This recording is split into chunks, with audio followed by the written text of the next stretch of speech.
Good morning to everyone.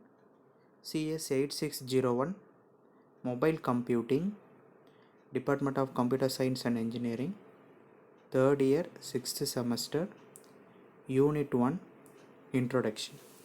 So in this mobile computing, we are going to discuss about the mobile computing and IoT difference, and what is meant by spread spectrum techniques, and what is meant by medium access control protocols, and what are the applications of mobile computing, and what are the various types of MAC protocols. So in this unit 1 we are going to discuss about these topics. In unit 2 we are going to discuss about the GSM and the GPRS, and the third unit we are going to discuss about some wireless application protocols, and fourth unit we are going to discuss about, and fifth unit we are going to discuss about some of the case studies related to the mobile computing. Right. So in this first unit, we are more concentrate on what is meant by mobile computing, what are the characteristics of mobile computing, and what are the challenges in mobile computing. So what are the spread spectrum techniques? So these are all that mainly focused topics in unit 1. Right.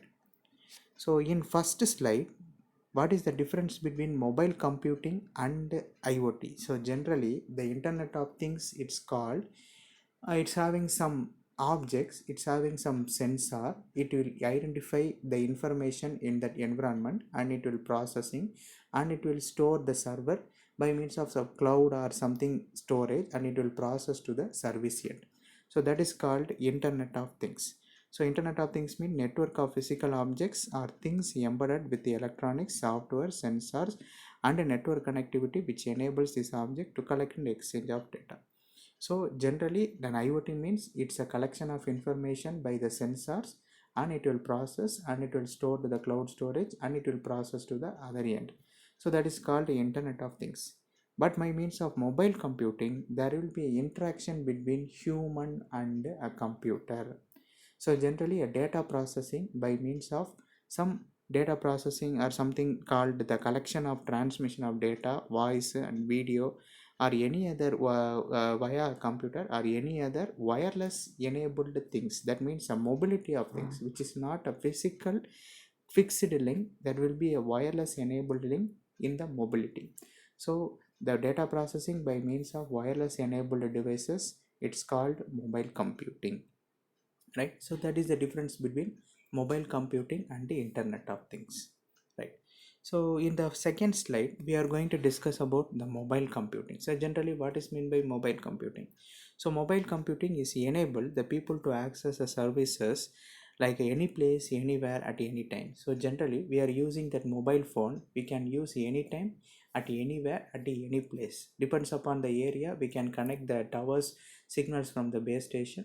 So generally if you are making one call, in the sense that mobile equipment is called user equipment, then the call will be forward to the particular nearby towers is called base station, that is called E node. Then will be the server will that E node will transfer the call to the particular server base stations. So then will be to the another E node, then it will process another user equipment at the other end. So generally the call is making this manner only. So generally a mobile computing is aspect of mobility, right? So there will be a user mobility and a device portability. So user mobility means different geographical area, it will support different geographical area, different networks, platforms, different communication devices, and different applications. So it will be suitable for all this mobility aspect. The next one is device portability. So device portability means it will portable for all the types of networks and geographical locations. So same. So user portability and mobile portability is will be very useful for that, very essential for mobile computing. The next one is the third slide. What is the difference between mobile computing and ubiquitous computing and pervasive computing? So mobile computing is a generic term. It's an application portable wireless computing and communication devices. This include all the type of wireless devices, such as already we are having a mobile in our hand. Likewise, a laptop or infrared IRDA interfaces and USB flash drivers and personal digital assistants, our PC, mobile phones. So these are all the mobile computing equipment, whereas the ubiquitous computing means it integrating a computations into environment rather than it having which are distinct objects. So all the objects which is in the distinct, it's called ubiquitous computing. The next one is pervasive computing. So pervasive computing embedding computations into an environment would enable people to move around, interact with the computers more naturally than they are currently do. So these are all the difference between mobile computing and ubiquitous computing and pervasive computing. So generally the mobile computing, it's called the portability of user and device mobility equipments, right?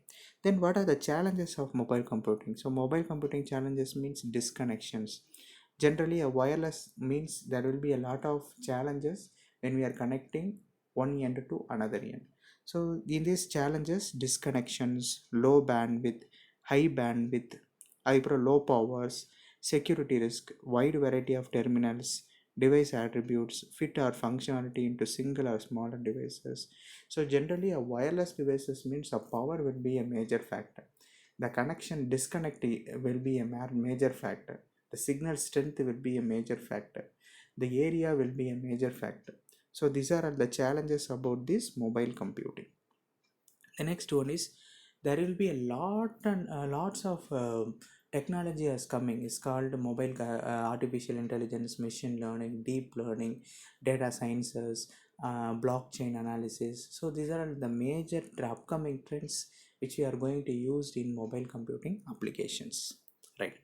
So mobile computing applications we can classify it into two types, that is called mobile computations and mobile communications. So mobile computation is having some agent and process. So the mobility in the form of three spaces like a physical space and a networking space and a information space.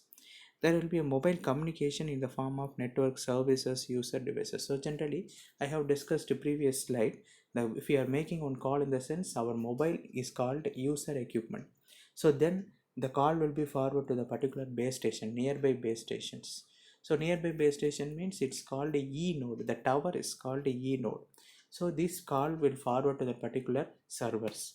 The server will forward to the particular nearby E node stations. That E node will forward the call to the particular user equipment. So these are all the major steps when we are making one call. So in this next slide, there will be a syllabus of unit 1 mobile computing. Already we have discussed in mobile computing what are going to see in the slide, right? So generally that what is meant by mobile computing. So already we have discussed these definitions. So we can move to the next slide. A simple definition could be a mobile computing is a computer while one of the move. Generally a mobility is called mobile computing. The computation, it's in the form of mobility, it's called mobile computing devices. Already we have seen the laptop, mobile phones, IRA devices. So these are all the mobile computing basic definitions as we seen in the earlier slide. The next one is the mobile computing versus wireless networking. So already we have discussed mobile computing definition. So it's a subset of the wireless networking. Wireless networking is an important necessary and ingredients of mobile computing. The next one is the classifications of wireless networks. There are wireless networks can be classified into basic types. The first one is internetworking and internetworking, infrastructure network. One of the extensions of wired network, it will be fixed wireless, such as single hop wireless communication with the wireless networking. So there are single hop wireless networking and two hop cellular communication is the basic two types of wireless networks, right? Generally there will be a classification what is called an ad hoc networks. So ad hoc network means there will be a infrastructure is based on wireless networking without having any centralized structures. It's not having any fixed shape. So that is called ad hoc networks. It's having more number of nodes, then it will be not having it's not having any centralized structures. So that is called, we are having this word is used to called, it does not use any fixed network infrastructures. It will be varying, depends upon the usage which we are adding some of the nodes. It's not having any centralized structures. The next one is the applications of mobile computing. So already we have seen the challenges of mobile computing. So the next one is the applications of mobile computing is based on the stock information collection and control, emerging services and estate agents. It courts, companies, credit card verifications, taxi and truck dispatch, electronic mail, paging. So these are all the main applications of mobile computing. But generally, in the upcoming trends like mobile artificial intelligence, machine learning, deep learning, uh, uh, blockchain analysis, data sciences, data analytics. So these are all the main aspect which which we are expecting more applications while using in mobile computing. Right. Next one is the applications of mobile computing is vehicles. So already we have seen the autonomous vehicle called Google cars and Google vehicles. So the transmission of new road connections by means of GSM and GPRS, we are sending some starting and ending locations. It will be in autonomous mode. The next one is the medical industry. So nowadays the medical industry healthcare systems will be used for wireless tablets, wireless LANs to collect the share the patient informations. Next one is the sales and the emergency. So during that emergency, patient current status, first diagnosis, natural disasters like earthquake, disasters, floods, tsunamis. So these are all the main aspect of mobile computing which we are using in emergency technology.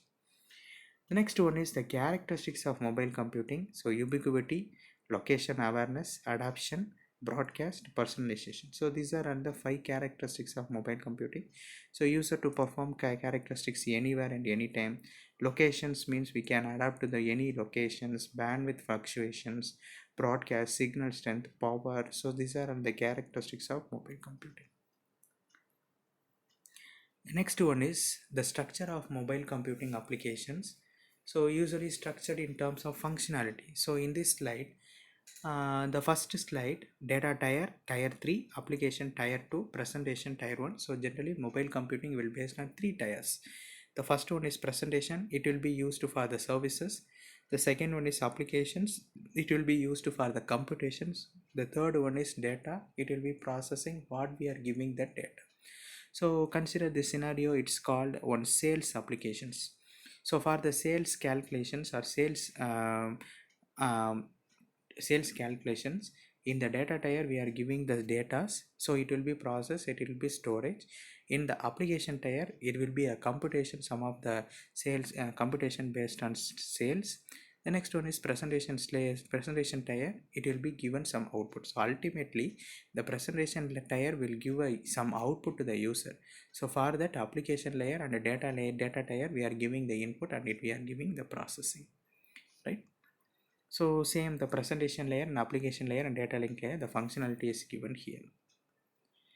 The next one is media access control.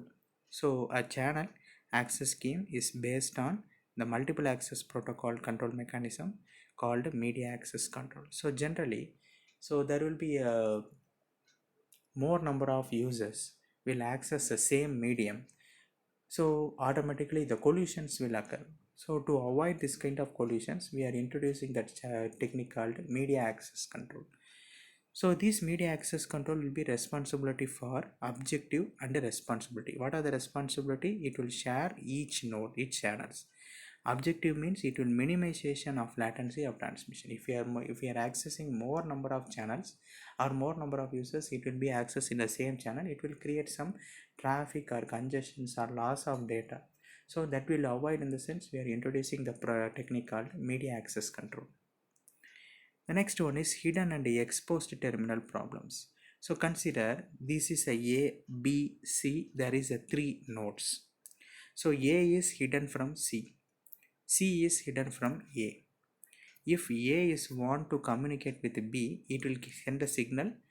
Then if we want to C is communicating with the say, if we want to communicate with B, in the sense C is sending some signal. If A and C is continuously transmitting the data in the same time to B, in the sense it will create some of the collisions. So this problem is called hidden and exposed hidden terminal problem. So for that we have to give us some solutions called ex post terminal problems. So in ex post terminal problem means if A and B and C, if we want to communicate with each other in the sense, it will create some type of signal called RTS and CTS. So request to transmission and clear to send, right? So these two signals will avoid the collisions between the A, B, C. So later we are going to discuss about these media access control protocols, exposed terminal problems in reservation control protocol. So in the topic we are going to discuss elaborately this exposed terminal problems. The next one is classifications of wireless MAC protocol. So generally wireless MAC protocol is divided into three types. The first one is fixed assignment schemes and random access schemes and reservation based schemes. So don't confuse, because some students will confused with the fixed assignment schemes with random assignment schemes with the reservation based access schemes. So we should avoid this type of confusions, because this type of question is repeatedly asked in university exam. So that's why I am classified here. Fixed assignment schemes means TDMA, time division multiplexes, code division multiplexes, frequency division multiplexes, and space division multiplexes. Random access means classical ALOHA, slotted ALOHA, carrier sense multiplexes, collision detection, collision avoidance. Reservation based schemes mean hidden terminal and exposed terminal problems. So these are all the general classifications of wireless MAC protocol. In TDMA, the time division multiplexes, the time will be divided into number of slots. So there will be a sender and receiver will be a synchronization. If you are giving, if you are typing some numbers in the mobile phone, if you are randomly typing the mobile phone, we are getting the call, because the sender and receiver will synchronize some type of identity. If that identity will fail in the sense, it will not create a connection to the other end. The next one is the frequency division multiplexing. The frequency slots will be divided into number of slots. So generally the frequency division multiplexes means it will create some type of 124 channels. So 124 channels means it will create some 200 megahertz per channel. So each user can occupy the various number of frequency slots. The next one is code division multiplexes. So code division multiplexes, every user will have some type of code identity. So by that code identity, it will access the users to that particular frequency slots. The next one is frequency division multiplexes. Already we have discussed. So there will be a frequency tubelexing. Tubelexing means simultaneous transmission between sender and the receiver. So there will be a two signal is called uplink and downlink. So if you are making a call from a user equipment to that particular tower, it's called uplink. So whatever we are receiving the call from the other towers, it's called downlink, right? The next one is time division multiplexes. So already we have discussed. So there is a n number of time slots. So each user can occupy each time slot. So the unused time slot go idle. So leading to low channel utilizations. The next one is code division multiplexes. Multiple users use the same frequency at same time. So sender and signals says simultaneously. So it will be in the form of pseudo random noise sequences. Right. Next one is random access schemes. So it's a very important schemes, because there is a random access schemes means ALOHA, slotted ALOHA, CSMA, CSMA CD, CSMA CA. So these are all the random access schemes protocol. So ALOHA means it's the simplest scheme. So it listen for amount of time equal to maximum round trip time. So round trip time means how much time we are making a call and how much time it will respond from that particular tower. So that's called it hears acknowledgement fine. There will be a reason after waiting a random amount of time. After several attempts, it will give low latency, right? So maximum utilization is 18%. Next means slot analoga. Slot analoga means sending packet only at the beginning of slot. So in such cases CSMA scheme work is better, right? The next one is carrier sense multiple access CSMA. So it will be in the form of request and acknowledgement pattern. If a carrier is idle in the sense, it will send some acknowledgement. If the acknowledgement if send from request, if it gives some acknowledgement in the sense, it will forward the packets. So that is called carrier sense multiple access. The next one is carrier sense multiple access collision detection. So collision detection means each station listen before it transmits. If it busy, it will not transmit any packets. If the channel is idle, it will be send some requesting signal. It will acknowledgement in the sense it will forward the packets.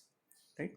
The next one is say CSMA CA. So CSMA CA means prevention collision at the moment they have likely occur when the bus is released after a packet transmission.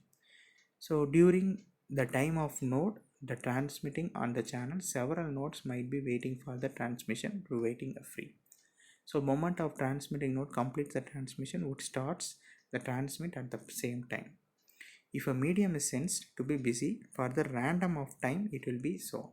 So the CD and the CA means the CD, if a carrier sense is idle, it will forward the packet. It will send a request signal. After getting acknowledgement, it will send the packet. But in the case of CSMA CA, if the medium is sensed to be busy for the random amount of time, it will be accessed, so that the two nodes of starting transmitting at the same time would be greatly reduced. The third one is reservation based scheme. So reservation based scheme, it's based on request to send, request time to send, ready to send, and clear to send. So these type of two signals will be involved in reservation based protocol. So contention based protocol. So contention based protocol means if a receiver request to send frame, the receiver node on receiving the request node send, it is ready to receive the packets and transmit clear to send. Once the sender receives the clear to send without any error, it starts transmitting the data packet. If the data packet is transmitted by a node, the node uses the binary exponential backoff algorithm to back off random interval of time before it's retrieving. Right. So the next one is MACA, so medium access control avoidance protocol. So in this slide we have discussed the hidden and exposed terminal problems. Here the solution for exposed terminal problems, we are used to request to send and clear to send signals to avoid some type of congestions, right? So at this I am going to end the first unit. Thank you.